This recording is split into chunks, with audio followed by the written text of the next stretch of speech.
Bismillah, elhamdulillah, wassalatu wassalamu ala rasulillah.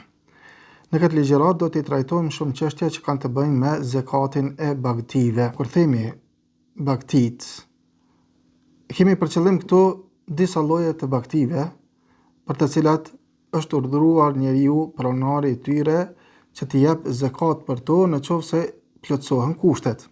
Këto bagti janë devet, lopët, boallicat, delet dhe dhit. Këto janë pra llojet e bagtive për të cilat i jepet zakat në qoftë se i plotësojnë kushtet e caktuara. Andaj themi se zakati bëhet obligim për bagtit që është shtëpiake kur plotësohen 4 kushte. Kushti i parë që këto bagti të mbahen për prodhim qumshti, për shumim edhe për majmëri, e jo për punë. Sepse në të kaluarën njerëzit i kanë shfrytzuar bagtitë e tyre për punë, për transport e kështu me radhë. Edhe pse sot nuk shfrytëzohen ato për punë, mirë pasi në të kaluarën i kanë shfrytzuar për punë, disa prej dietarëve i kanë përmendur këtë çështje të fundit që përmendëm. Pra, kushti i parë është që ato të mbahen për qumsht, për prodhim qumshti, për shumim dhe majmëri. Mirë, po nëse dikush i mban bagtitë që i përmendu më herët, mirë po ka për qëllim me to që të bëj shitblerje, të bëj biznes, atëherë ai duhet të jap zakatin e tyre, nëse plotësohen kushtet, mirë po zakatin e mallrave tregtare. Pra nëse ka për shitblerje, atëherë obligohet për to zakati i mallrave tregtare dhe do të vjen me lejen Allah te Azza wa Jall trajtimi i kësaj çështje. Pra ne po flasim për ato bagti të cilat nuk i ka ky person për mallra tregtare, mirë po i ka vetëm i mban, i ka për qumsht, për shumim e kështu me radhë. Pra kushti i parë është ky, kushti i dytë që ato të jenë kullotse për pjesën më të madhe të vitit. Pra kushtohet që ai i cili i mban këto bagti, që këto të dalin në kullosa. Mirë po të dalin në kullosa gjysmën e vitit edhe gjysmën e më shumë. Pra gjysmën apo gjysmën e më shumë të vitit apo tër vitit. Tër vitin të jenë në kullosa. Prandaj ai i cili i mban bagtitë e tij nëpër shtalla dhe kujdeset për to, edhe ju jep ushqim, i ushqen ato me taxhi, me, domethënë ushqime të ndryshme dhe nuk i çet nëpër kullosa apo i çet nëpër kullosa në intervale të shkurta kohore, nëpër periudha të shkurta kohore, atëherë nuk obligohet që të jap zakatin e tyre. Argument për këtë është hadithi e Enesit radiallahu anhu, të cilin e ka transmetuar Imam Buhariu, në të cilin janë përmendur shumë çështje që kanë të bëjnë me zakatin. Në këtu është përmendur se pejgamberi sallallahu alaihi wasallam ka thënë: "Wa fi sadaqati al-ghanam fi sa'imatiha idha kanat 40 ila 20 wa 100 shatun." Thot në zakatin e deleve, për ato që janë kullotse. Pra këtu është përcaktuar që ato duhet të jenë që kullosin. Kur të arrijnë numrin 40 deri në 120, atëherë jipet për to një dele. Po ashtu edhe në hadithin e Bahz ibn Hakimit, edhe në këtë hadith është janë përmendur devet, dhe sa ato duhet të jenë kullotse. Pra delet, devet, dhit, boallicat, në mënyrë që të obligohet zakati për to, duhet që gjithsesi të jenë kullotse gjysmën e vitit apo pjesën më të madhe të vitit. Kushti i tretë janë që këto bagti të qëndrojnë tek pronari i tyre një vit të plot hënor. Pra që të jenë në pronësinë e pronarit një vit të plot hënor. Dhe nëse nuk qëndrojnë një vit të plot hënor, por gjysmën e vitit apo më pak apo më shumë, mirë po nuk e plotësojnë vitin e plot hënor, atëherë nuk obligohet nxjerrja e zakatit nga këto bagti. Mirë po nga kjo bën përjashtim një çështje. Ajo është se nganjëherë mund me qenë këto bagti të cilat e kanë arritur nisabin. Secila prej bagtive ka nisabin e vet. Por ta marrim si shembull, për shembull delet. Nisabi i deleve fillon me numrin 40. Pra nuk ka obligim për njeriu që të jap zakatin e deleve, nëse nuk e posedon numrin 40 të tyre.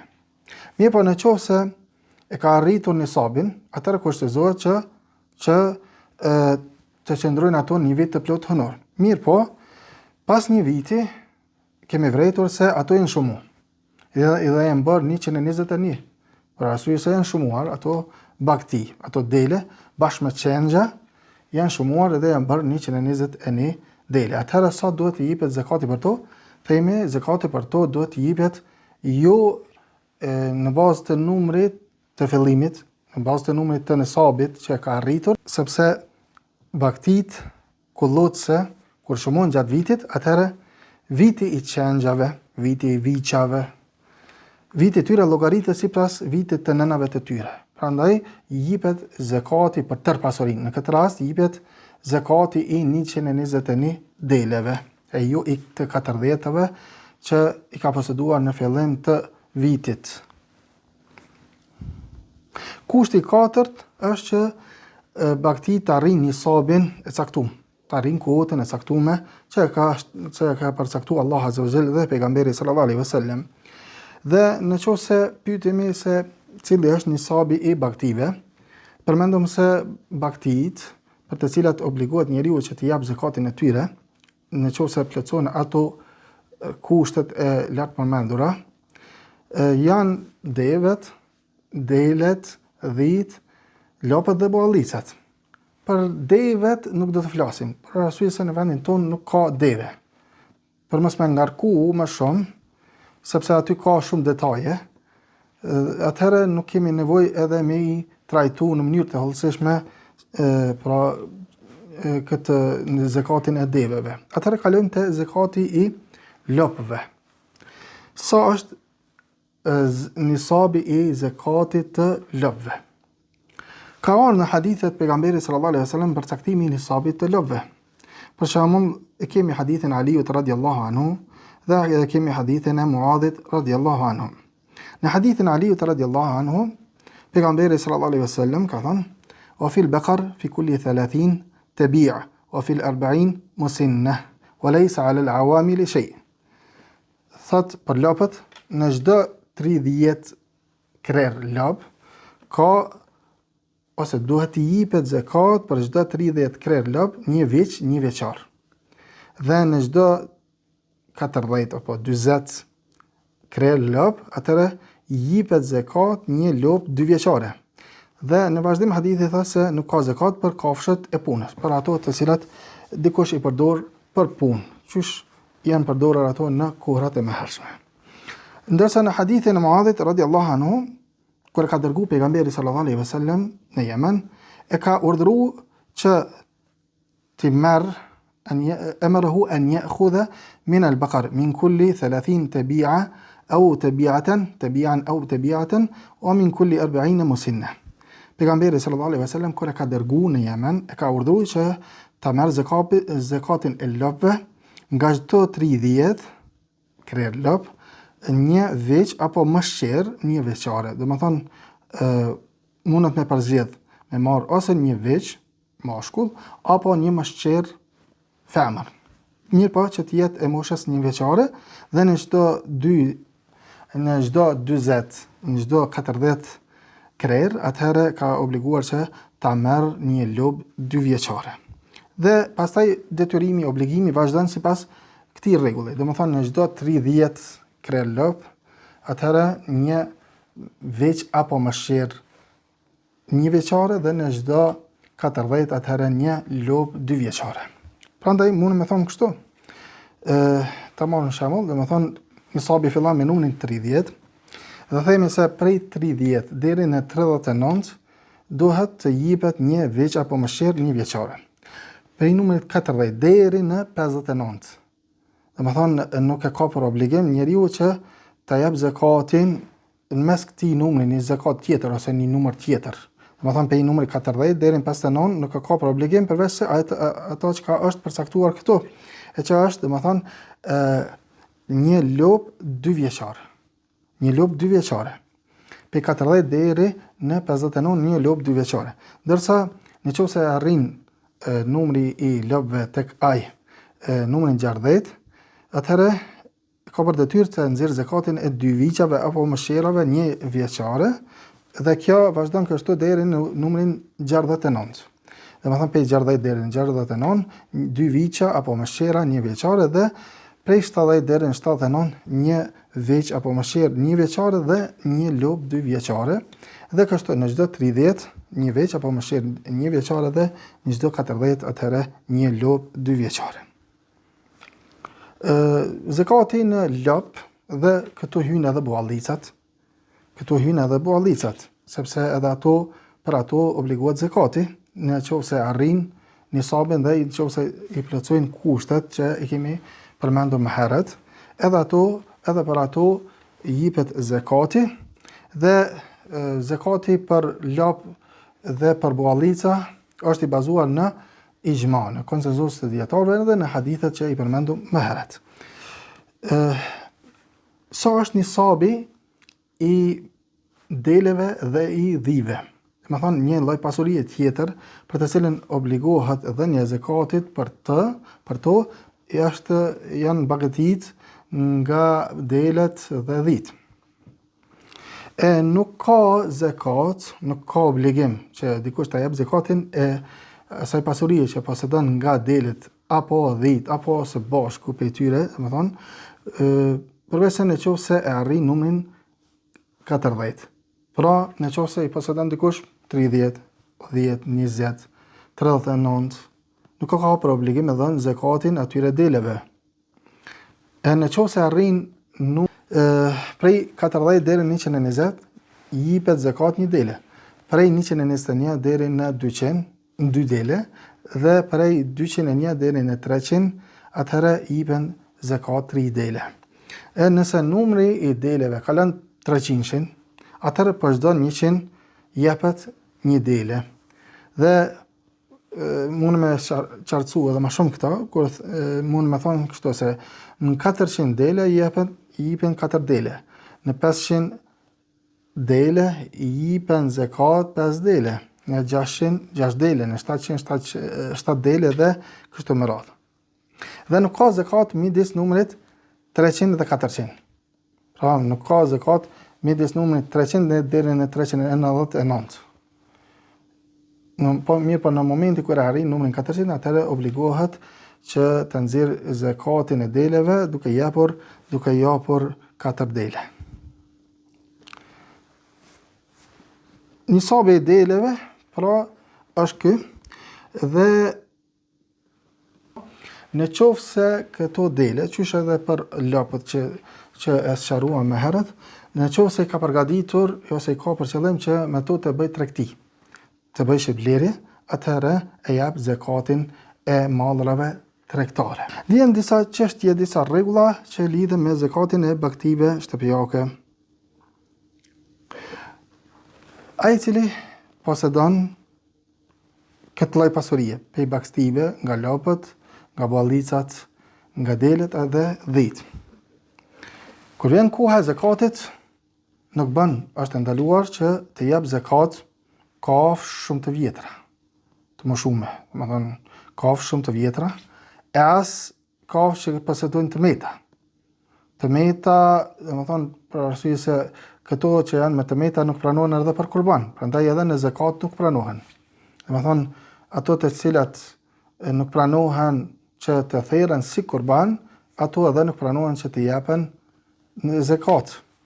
Po ashtu edhe nuk e ka për obligim me dhon sjapin, mirë pa jap delen. Përveç se në qoftë se dëshiron ai I cili e posedon këtë pasuri me dhon sjapin, sepse nuk është e obligueshme që të jap sjapin, sepse zakonisht sjapat janë që domethënë vlejnë më shumë. Pra ai ka për obligim me dhon dele. Femër, mirë po në qoftë se dëshiron me dhon sjap dhe ky e ka një domethënë vlerë më të madhe se zakonisht se sa delet, atëherë ose se sa dhit në këtë rast, atëherë themi se mundet me dhon sjapin e mos me dhon dhi. Të gjitha këto që I përmendëm, janë përmendur në këtë hadithin e Anas ibn Malikut radhiyallahu anhu, që e ka përmendur se pejgamberi sallallahu alaihi wasallam ose që ja ka dërguar një shkresë Abu Bekri radiallahu anhu kur e ka dërguar në Bahrein dhe në të cilën atë shkresë ja ka qartësuar shumë gjëra që kanë të bëjnë me zakatin e pasurive të ndryshme dhe mesën e tyre dhe zakatin e baktive. Këtu në këtë hadith, të cilin e transmeton Imam Buhariu, qëndron wala yukhraju fi as-sadiqati harima wala dhatu awar wala tays illa an yasha al-musaddiq. Thotë nuk nxirret në zakat kafsha shumë e vjetër, as me të meta e as sjapi përveç se dëshiron pronari. Pra, nëse ka pasuri për i dhive, jep zakatin dhi, mirë po nuk e ka për obligim me dhënë zakatin, nuk e ka për obligim me dhënë sjapin si zakat, përveç se dëshiron pronari. Çështja tjetër me rëndësi është se pronari i pasurisë, i këtyre baktive, nuk e ka për obligim me dhënë pasunim më të mirë të tij që posedon. Për shembull, nëse ai posedon bakti të ndryshme, disa prej tyre janë të dobta, disa më të mira, më të majme, me vlerë më të madhe, nga cili lloj i pasurisë duhet me dhënë zakatin, themi nga mesatarja. As më të mirën e pasurisë, as më të keqen e pasurisë. Dhe kjo ka ardhur në një hadith pejgamberit sallallahu alaihi wasallam, ku pejgamberi sallallahu alaihi wasallam ka treguar Muadh ibn Jabelit kur e ka dërguar në Yemen se ruaju nga marrja e më të mirës së pasurive të tyre. Duke thënë se wa iyyaka wa karaima amwalihim. Tha ruaju, i ka thënë atij se ruaju nga marrja e më të mirës së pasurive të tyre.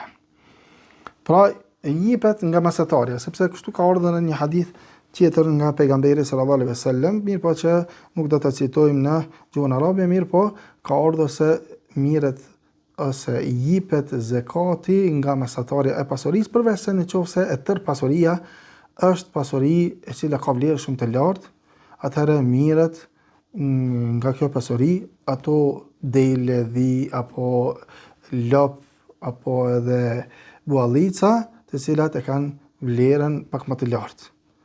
Po ashtu edhe nëse pasuria e tëra është e përbërë nga, baktitë e dobta, atëherë mirët ose nxirret si zakat baktia e cila është në pronësi të tij, edhe pse është e dobët. Pra nxirret ajo që ka në pronësi. Nuk obligohet me shku me blen ndonjë bakti të majme ose mesatare, mirë pa nxjerr atë që është në pasurinë e tij, dhe nëse këtu është e gjithë pasuria e tij është përbërë prej qengjave ose dhive, prej të dobta, që nuk janë pasuri edhe aq që ka vlerë, atëre e ka për detyrë me nxjerr zakatin e asaj pasurie e jo të ndonjë pasurie tjetër më të mirë. Po ashtu një çështje tjetër me rëndësi është se nuk ka zakat, nuk obligohet zakati në kafshë të tjera përveç se në bakti. Bakti shtëpiake. Ato që i përmendëm më herët. Domethënë në deve, në lop, në buallica, në dele dhe në dhi. Prandaj nuk jepet zakati në kuaj, as në gomer, as në mushka. Bile për këtë ka ardhur një hadith i pejgamberit sallallahu alaihi wasallam, "Laysa 'ala al-muslimi fi farisihi sadaqa." Ka thënë pejgamberi sallallahu alaihi wasallam, nuk ka zakat për muslimanin në kalin e tij. Përveç se nëse mushkat, kuajt, gomerët i ka përgatitur për tregti, ka njëti me bë tregti me ta, atëherë jepet zakati i mallrave tregtare. Çfarë duhet jepet nga baktitë si zakat? Nuk pranohet përveç se nëse ato i plotësojnë disa kushte. Kur baktia e cila i jepet si zakat duhet të plotësojë disa kushte në mënyrë që të jepet ose të pranohet si zakat. Kushti i parë është që të ketë moshën e caktuar. Në qartësum se sa i përket lopëve dhe buallicave, Do thonë kur e arrin numri i lopëve apo buallicave numrin 30, atëherë i jepet një veç apo një mëshqerë e cila domethënë ka moshën 1 vjeçare. Në 40 atëherë i jepet një lopë 2 vjeçare. Kjo është mosha e përcaktuar sa i përket lopëve dhe buallicave. Sa i përket deleve, nuk bën me dhënë një dele apo një qenj, i cili është më pak se 6 muaj. Pra duhet gjithsesi me plotësu 6 muaj e më tepër. Nuk lejohet që me dhënë qenjin si zakat nëse nuk i ka plotësu 6 muaj. Ndërsa sa i përket dhive, duhet që ato të arrijnë vitin e plot. Pra që dhia e cila i jepet për zakat duhet gjithsesi të plotësoj 1 vit të plot hënor. E nëse i posedon më pak, keci, domethënë i cili ka më pak se sa 1 vit të plot hënor, atëherë nuk bën të jepet për zakat. Kjo është kushti i parë, domethënë ajo kafsha e cila tash nxirret si zakat. Cilat kushte do të më plotësu, atëherë themi duhet me pas moshën e caktuar dhe i qartësuam shumë çështje që kanë të bëjnë me moshën e caktuar.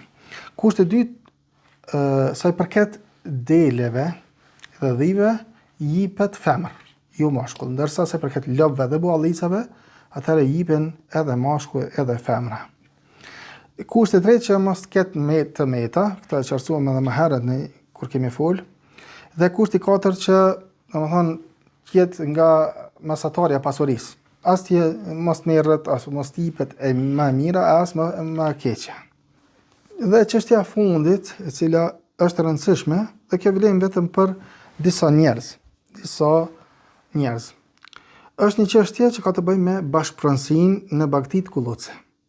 Për shembull, nëse dikush ka trashëgu prej babas së tij një pasuri e cila është e përbërë prej deleve. Ai dhe vllau i tij dhe motra e tij. Domethënë kanë trashëguar një pasuri që baba i tyre e kalon. Për shembull, të zojmë se kanë trashëguar një pasuri e cila është e përbërë prej 1000 deleve. Dhe kanë nda atë pasuri në përqindje, secilit i ka mbet një përqindje caktuar, duke bazuar në ato rregullat e trashëgimisë.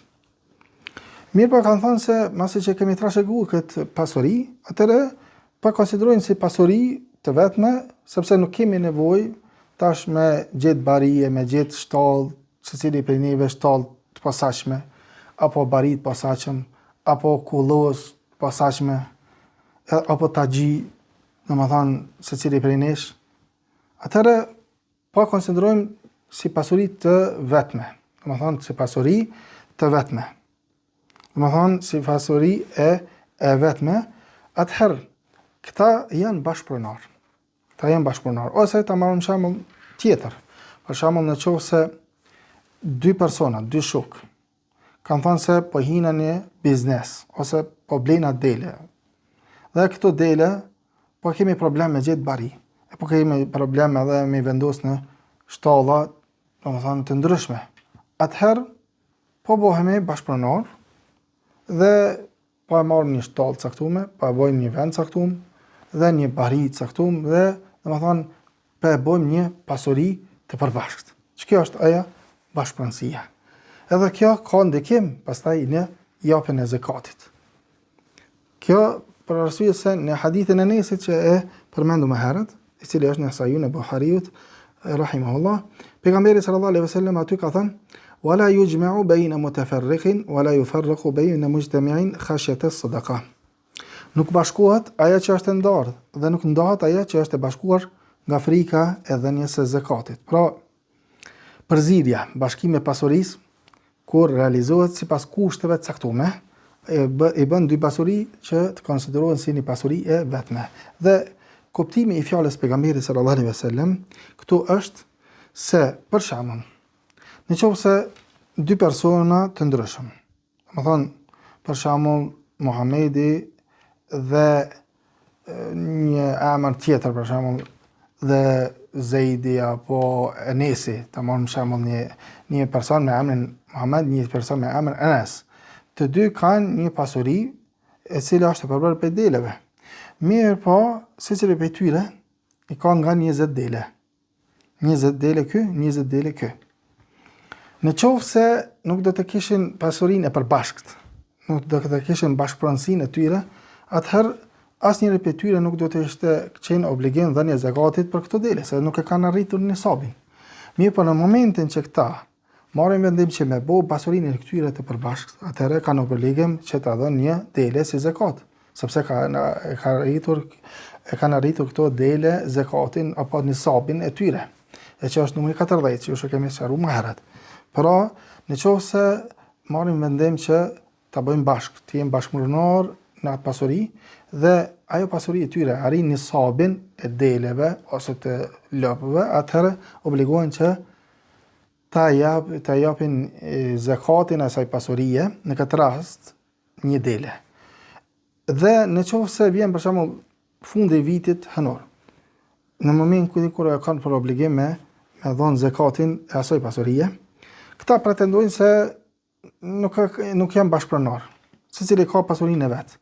Mirë që po dojnë me ik sadakas, po dojnë me ik zakatit, se këtu ka ardhur në hadith pejgamberit alayhis salam fjala sadaka, ajo është për qëllim fjala me fjalën sadaka zakati. Pra po dojnë me ik zakatit duke e ndarë atë pasuri, ose duke pretenduar se ato pasuritë e tyre janë të ndara. Atëherë nuk lejohet që të bëhet kjo, sepse fillimisht kanë qenë të bashkëpronor në atë pasuri. Po ashtu edhe nuk lejohet që, për shembull, domethënë kjo fjalë e parë, nuk bashkohet ajo që është e ndarë. Nuk lejohet më bashku ajo e cila në esencë është e ndarë. Për shembull, Muhamedi i ka 40 dele, Zejdi i ka 40 dele, dhe pasuria e tyre për shembull është e ndarë. Secili prej tyre ka pasurinë e vet. Secilit prej këtyre i obligohet zakati në këto bakti, në këto dele. Këtina i obligohet një dele me dhënë, dhe këtina i obligohet një dele me e dhënë. Mirë po këta për me ju shmang, për me ju largu zakatit, dhënies së zakatit, atëherë pretendojnë se pasuria e tyre është e përbashkët. Janë bashkëpunëtor në pasuri. Pse? Sepse kur konsiderohet dikush që është bashkëpunëtor me tjetrin dhe pasuria e tyre arrin numrin e 80 deleve, atëherë obligohet vetëm me dhënë zakatin e një deleje, jo të dy deleve. Pra, në qoftë se do ta kishin të përbashkët, kishin me dhënë një dele. Mirë, po pasi që kanë të ndarë dy dele, atëherë po pretendojnë se janë bashkëpunëtor në atë pasuri, në mënyrë që me u largu edhe me shmang dhe njësë zakatit. Atëherë hadithi pejgamberit sallallahu alaihi wasallam ka qartësuar se kjo nuk është e lejuar. Mirë, po dietarët kanë vendosur disa kushte në mënyrë që kjo bashkëpronësi të jetë valide,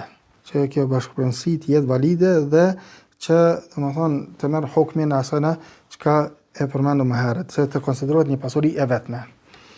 Dhe këto kushti i parë është që bashkëpunësia e tyre të jetë vetëm në bagti kullotse.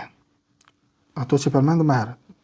Debe, ndele, dhi, në lap dhe në buallica.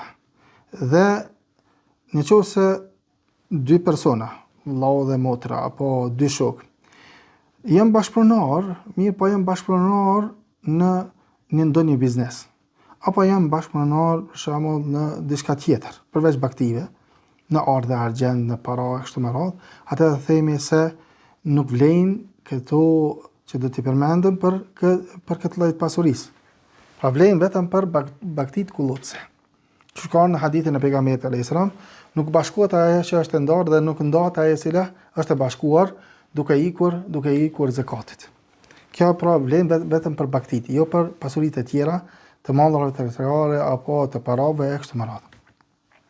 Kushti i dytë që të dy bashkëpunëtorët janë për atyre të cilëve ju obligohet zakati. E në qoftë se njërit i obligohet zakati, tjetrit jo, atëherë nuk vlen këto rregulla për këta. Për shembull, njëri prej tyre është musliman, tjetri nuk është musliman. Dhe dëshirojnë me pas pasurinë e tyre të përbashkët, të jenë bashkëpunëtor në dele. Atëherë nuk vlen rregullat që u përmendëm më herët, për këta, për arsye se njerit i obligohet zakati, tjetrit jo. Kushti i tretë që bashkëpronësia tyne, pasuria të cilët e kanë të përbashkën, pasurinë të cilën e kanë të përbashkët, të arrijnë nisabin. E nëse nuk arrijnë nisabin, atëherë nuk kanë për obligim që ta dhojnë zakatin. Për shembull, nëse njëri prej tyre ka 15 dele, tjetri ka 20 dele. Atëherë pasuria e tyre përbashkët është 35. Atëherë nuk e ka arrit nisabin e deleve dhe nuk obligohen që ta dhojnë zakatin e deleve. Kushti i katërt që ata të bashkohen, të jenë bashkëpunar në 6 gjëra, në të cilat pasuria e njërit nuk dallohet nga pasuria e tjetrit. E ato janë, kullota të jetë e njëjtë. Që të dërgojnë bagtit e tyre në kullosën e njëjtë, në vendin e njëjtë. Jo që njëri të dërgon në vend tjetër, tjetri në vend tjetër. Uji apo vendpirja e këtyre bagtive të jetë e njëjtë. Po ashtu vend mielja të jetë e njëjtë. Stalla, vendqëndrimi i bagtive të jetë i njëjtë. Bariu të jetë i njëjtë. Dhe mashkulli përshumim, që përdoret përshumim, të jetë i njëjtë. E kur këtu plotësohen, atëherë pasuria e këtyre të dyve konsiderohet si një pasuri e vetme dhe vlen në rregullat që i përmendëm më herët. Dhe kushti i pestë është që bashkëpronësia e tyre të zgjasë gjatë gjithë vitit, nga fillimi deri në fund, e jo më pak. Pra duhet kjo bashkëpronësi që të jetë prej fillimit të vitit e deri në fund të vitit, e në qoftë se kanë pas bashkëpronësi 4 muaj, 5 muaj, 6 muaj, atëherë nuk vlen rregullat për këtë. Pasuria e tyre nuk konsiderohet pasuri e vetme, por secili e ka pasurinë e tij. Këto ishin çështje të rëndësishme që kanë të bëjnë me zakatin e bagative. Wa sallallahu wa sallam ala nabiyina Muhammad wa ala alihi wa sahbihi ajma'in.